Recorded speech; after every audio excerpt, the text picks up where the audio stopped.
오늘 우리에게 주시는 하나님의 말씀은 신약성경 요한복음 2장 1절에서 12절까지 말씀입니다. 말씀을 봉독하겠습니다. 사흘째 되던 날 갈릴리 가나에 혼례가 있어 예수의 어머니도 거기 계시고 예수와 그 제자들도 혼례의 청함을 받더니 포도주가 떨어진지라. 예수의 어머니가 예수에게 이르되 저들에게 포도주가 없다 하니 예수께서 이르시되 여자여 나와 무슨 상관이 있나이까? 내 때가 아직 이르지 아니하였나이다. 그의 어머니가 하인들에게 이르되 너희에게 무슨 말씀을 하시든지 그대로 하라 하니라. 거기에 유대인의 정결 예식을 따라 두세 통 드는 돌 항아리 6이 놓였는지라. 예수께서 그들에게 이르시되 항아리에 물을 채우라 하신즉 아귀까지 채우니 이제는 떠서 연회장에 갖다 주라 하심에 갖다 주었더니 연회장은 물로 된 포도주를 맛보고도 어디서 났는지 알지 못하되 물 떠온 하인들은 알더라. 연회장이 신랑을 불러 말하되 사람마다 먼저 좋은 포도주를 내고 취한 후에 낮은 것을 내거늘 그대는 지금까지 좋은 포도주를 두었도다 하니라.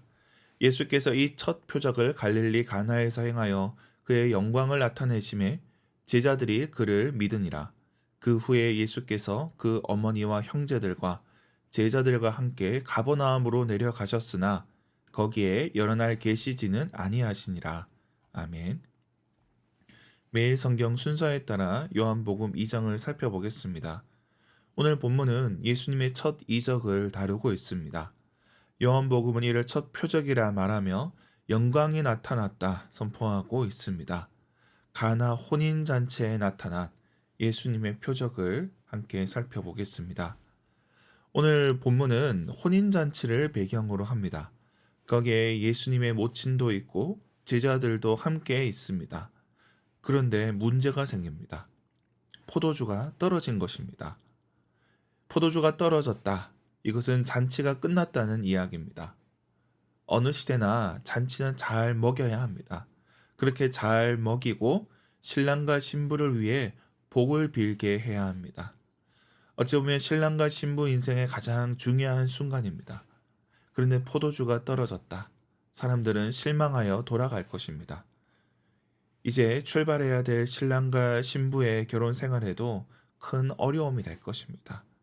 이런 상황에서 모친 마리아는 예수님께 아뢰입니다. 저들에게 포도주가 없다고 전합니다. 그런데 여기서 예수님은 다소 차갑게 말씀하십니다. 무슨 상관이 있냐 말씀하십니다. 이는 메시아로서의 사역은 인간적인 정으로 되는 것이 아니라는 겁니다. 하나님의 계획에 맞게 이루어져야 함을 말씀하고 있습니다. 예수님은 이제 세상을 향해 나아가야 됩니다. 출사표를 던져야 됩니다. 그러려면 그분의 메시지와 사역을 담을 수 있는 그런 곳에서 시작해야 됩니다. 그런데 잔칫날 술이 떨어진 것, 이걸 계기로 하기는 어렵지 않겠습니까? 그런데 예수님께서는 이러한 상황에서 항아리에 물을 채우게 하시고 종들을 통해 연회장에게 갖다 주게 하십니다. 잔칫날 큰 위기를 넘기게 하십니다. 물을 포도주로 변하게 하심으로 신랑과 신부를 복되게 하셨습니다. 이곳 혼인잔치 자리를 그분의 사역의 첫 시작으로 삼으셨습니다. 이것이 첫 표적이고 영광이 나타났다. 오늘 본문은 그렇게 증언하고 있습니다. 우리는 흔히 영적인 것을 이야기할 때 초월적인 것을 생각합니다. 무언가 저 너머의 것을 말합니다. 그러나 예수님은 신랑과 신부를 복되게 하십니다. 시집가고 장가가는 일, 이러한 일도 복되게 하시고 그들에게 은혜를 베풀어 주십니다. 흔히 영적인 사람들은 이러한 육신의 일을 배척하고 때로는 더러운 것으로 여깁니다. 그러나 그렇지 않습니다. 심지어 예수님은 이를 위해 오명도 감수하십니다. 물을 술로 만든 것이 나중에 술꾼이란 비난과 이어질 수 있습니다. 그럼에도 불구하고 기꺼이 감당하십니다. 이를 기억해야 됩니다. 예수님은 우리 일상을 소중히 여기시는 분이라는 겁니다.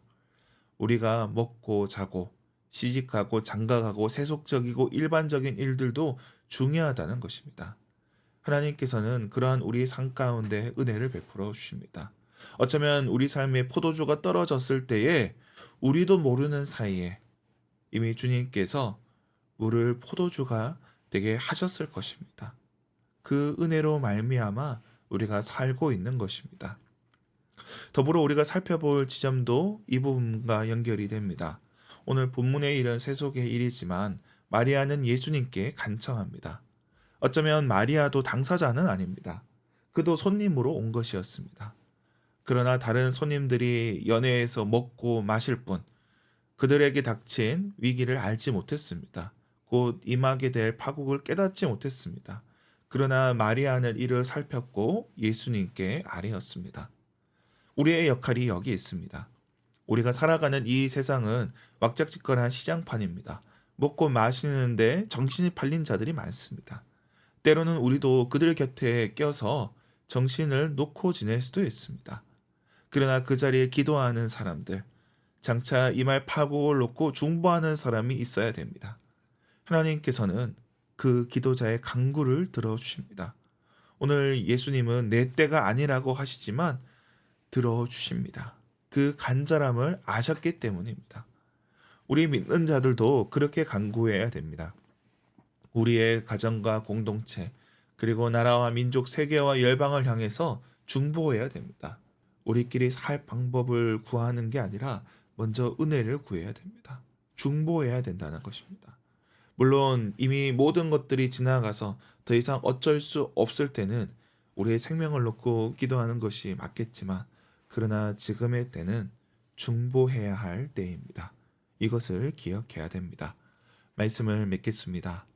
하나님께서는 우리 일상을 복되게 하시고 은혜를 베풀어 주십니다. 우리가 이 땅을 살아가는 동안 우리의 일상 가운데 은혜를 더하여 주십니다. 그리고 그 은혜는 중보자를 통해서도 경험하게 됩니다. 그 일이 나와 상관이 있다 여기는 자들, 내가 곧 당사자로 여겨 기도하는 사람들을 통해 일어나게 됩니다. 그런 사람들을 통해 주님의 표적이 나타날 것이고 영광이 드러날 것입니다. 우리 모두가 기도함으로 주님의 영광이 드러나길 축원합니다. 기도하겠습니다. 하나님 아버지, 저희를 이 땅의 중보자로 세워주시니 감사합니다. 비록 흥청망청거리는 이 세상이 이말 파국을 깨닫지 못한 채 저러고 있지만 우리가 이 시대 가운데 깨어있게 하옵소서. 우리가 이 시대의 문제를 품고 주님 앞에 나아가 아뢰는 자들, 간구하는 자들 되게 하시고 이 일이 주님의 일임을 저희가 기도하게 하옵소서. 이 시대를 불쌍히 여겨 주시옵소서. 이 시대가 포도주가 떨어졌습니다. 주님, 복음의 포도주가 넘쳐나게 하여 주시옵소서.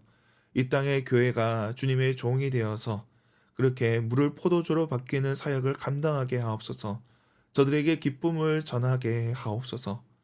나라와 민족을 위해서 기도합니다. 이 시대 가운데 주님 역사하여 주시고 특별히 북녘의 동포들에게 예수 그리스도의 기쁨의 소식이 전하여지게 하여 주시옵소서. 우리 가운데 연약한 지체들을 위해서 기도합니다.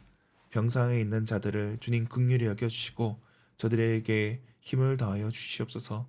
일어날 수 있게 하여 주시옵소서. 슬픔을 당한 자들을 주님께서 긍휼히 여겨주시고 저들의 눈물을 닦아 주시옵소서. 경제적인 문제로 어려움을 겪고 있는 자들, 주님께서 저들과 함께하여 주시고 필요한 것들을 공급하여 주시옵소서. 직장생활 하는 자들에겐 하루를 견딘 힘을 더하여 주시고 그 일에서 의미를 찾게 하옵소서.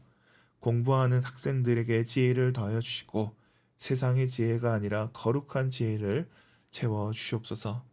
태의 열매를 놓고 기도하는 가정들이 있사오니 주님께서 저들에게 생명을 더하여 주시옵소서. 우리 청년들과도 주님 함께하여 주시고 저들 앞에 놓인 취업의 문제, 진로의 문제, 그들 삶의 여러 어려움 속에서 주님의 은혜를 경험하게 하옵소서. 오늘도 주님 앞에 나온 권속들 온라인으로 참여하는 이들을 기억하여 주시고 저들의 삶 가운데 함께하여 주시옵소서. 역사하여 주옵소서. 감사드리며 예수님의 이름으로 기도드립니다. 아멘.